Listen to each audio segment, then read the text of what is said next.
जय माता दी दोस्तों। माता रानी आपकी सारी मनोकामनाएं पूर्ण करें और आप जीवन में खूब सारी तरक्की करें। इसी के साथ आज का जो वीडियो है वो मैं शुरू कर रही हूं। दोस्तों आज के वीडियो में मैं बात करने वाली हूं साल 2024 में हरितालिका तीज व्रत में बहुत सारी ऐसी बहनें जो पहले से ही सारी तैयारी कर लेती हैं, लेकिन लास्ट मोमेंट पे उनको पीरियड्स या मासिक धर्म या रजस्वला धर्म से गुजरना पड़ता है। बहुत सारी बहनें जो मान लीजिए उनको 2, 4, 5 दिन हो जाते हैं, 8 दिन हो जाते हैं, लेकिन कई ऐसी बहनें जिनको समझ में नहीं आता है कि जो पीरियड्स है या मासिक धर्म है उसके कितने दिन बाद पूजा अर्चना जो है वो हमें करनी चाहिए, क्योंकि महादेव की पूजा अर्चना की बात हो रही है। तो बहुत सारे लोगों के मन में बहुत सारे असमंजस जो है वो चलते रहते हैं।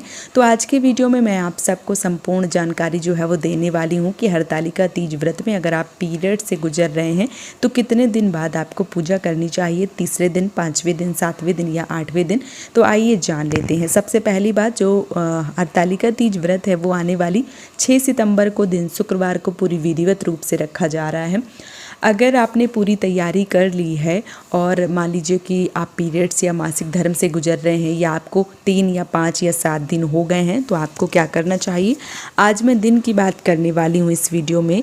तो देखिए, जो हमारे धार्मिक ग्रंथ हैं, जो पुस्तकें हैं, जो भी चीज़ें हैं, उसमें रजस्वला या मासिक धर्म का 3 दिन का वर्णन, 3 दिन का उल्लेख जो है वो किया गया है कि जो भी नारी हैं, जो भी स्त्री हैं, वो 3 दिन तक अशुद्धि की अवस्था में रहती हैं। 3 दिन तक उनको कोई भी कार्य नहीं करना चाहिए। जिस दिन पीरियड्स आया है उस दिन, उसके अगले दिन और उसके और मतलब अगले दिन 3 दिन तक नारी जो है वो अशुद्धि की अवस्था में बताई गई है। उसके बाद बाल इत्यादि धो के जो नारी है, जो स्त्री हैं, वो पूजा पाठ कर सकती हैं, ऐसा जो वर्णन है वो किया गया है। लेकिन अभी क्या है कि बहुत सारी बहनें, सबको पता है कि पीरियड्स के 3 दिन तक कोई किसी का भी जो है वो शुद्धिकरण नहीं होता है, क्योंकि जब बालों को 2 बार अच्छी तरह से धुल लिया जाए, सूख जाए बाल, अच्छे से साफ सुथरा हो जाए, उसके बाद ही पूजा अर्चना जो है वो हमें करनी चाहिए। और अगर आप मासिक धर्म या पीरियड से गुजर रहे हैं या आपका पहला, दूसरा, तीसरा दिन है, तो ऐसे में किसी को भी पूजा अर्चना जो है वो नहीं करना चाहिए।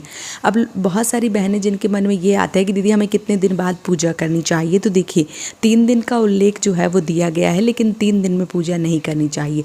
जिस भी बहन का मान लीजिए उसी दिन आया है या 2 दिन हो गए या 3 दिन हो गए, तो ऐसी बहनों को पूजा अर्चना नहीं करना चाहिए। 4 दिन भी हो गए हैं तब भी आपको पूजा नहीं करनी चाहिए।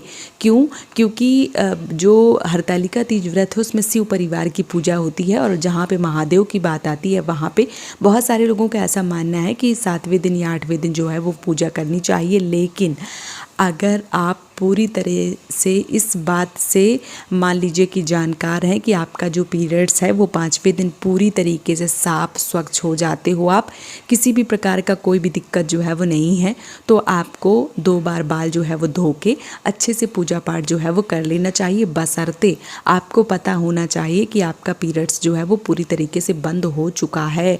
अगर किसी भी तरीके का कोई भी मान लीजिए थोड़ा बहुत भी दिक्कत है तो आपको पूजा अर्चना जो है वो नहीं करना चाहिए।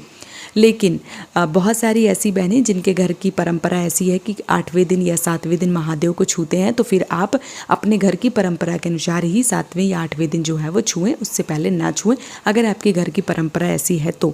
लेकिन अगर आपके घर की परंपरा ऐसी नहीं है, आप साफ स्वच्छ हो जाती हैं, 2 बार बाल धुल जाते हैं, तो फिर आप 5वें दिन, 6वें दिन, 7वें दिन, 8वें दिन पूजा कर सकती हैं। कोई दिक्कत, कोई परेशानी जो है वो नहीं है। लेकिन कई ऐसी बहनें जिनको लगता है कि उनका पीरियड्स जो है वो बहुत कम आता है, लेकिन 5वें दिन उनके यहाँ पूजा जो है वो करने का विधान नहीं है, खास करके देव को, तो आप माता पार्वती की विधिवत रूप से पूजा अर्चना करें। अगर आपका 5वां दिन है और आपके यहाँ भगवान को टच करने की अनुमति नहीं है, तो आप 5वें दिन माता रानी की पूजा अर्चना जो है वो कर लें। महादेव की पूजा जो है वो आप अपने पति से, अपने बच्चों से करवा सकती हैं, या आपके जो भी बड़े हैं, सास ससुर, देवरानी जेठानी ननद जो भी हैं, उनसे भी पूजा जो है वो करवा सकती हैं। लेकिन कई बार बहुत सारी बहनों के प्रश्न आते हैं कि दीदी मेरा पहला दिन है, दूसरा दिन है, तीसरा दिन है, चौथा दिन है, अब हम क्या करें। मेरा उस दिन जो है वो चौथा दिन पहुंच रहा है, तो हमें पूजा अर्चना जो है वो करनी चाहिए, नहीं करनी चाहिए।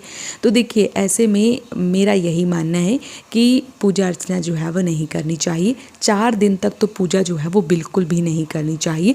5वें दिन से आप पूजा जो है वो स्टार्ट कर सकते हैं, इसमें कोई दिक्कत जो है वो नहीं है।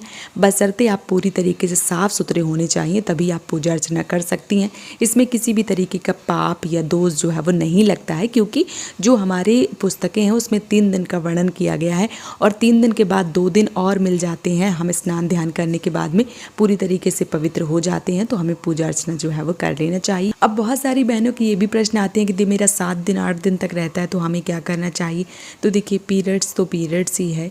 जब आपका आ रहा है तो फिर आपको पूजा अर्चना जो है वो नहीं करनी चाहिए, और जो मानस पूजा या मानसिक पूजा है वो आपको करना चाहिए। व्रत आप कर सकती हैं, आप मानसिक पूजा कर सकती हैं, लेकिन महादेव को और भगवान गणेश को और माता पार्वती की पूजा जो है वो आपको फिर नहीं करनी चाहिए। आपको घर में जो भी बड़े बुजुर्ग हैं उनसे पूजा अर्चना करवानी चाहिए। स्वयं पूजा जो है वो नहीं करनी चाहिए। अगर आपको पीरियड्स या मासिक धर्म जो है वो आ रहा है तो ऐसे में आपको भगवान को स्पर्श नहीं करनी चाहिए। इस बात का विशेष रूप से ध्यान रखें। तो उम्मीद करती हूँ कि इस वीडियो से आपको बहुत अच्छे से समझ में आ गया होगा और वीडियो आपको पसंद आई होगी। वीडियो पसंद आई है तो आप मुझे सपोर्ट ज़रूर करें, इस चैनल को सब्सक्राइब करके।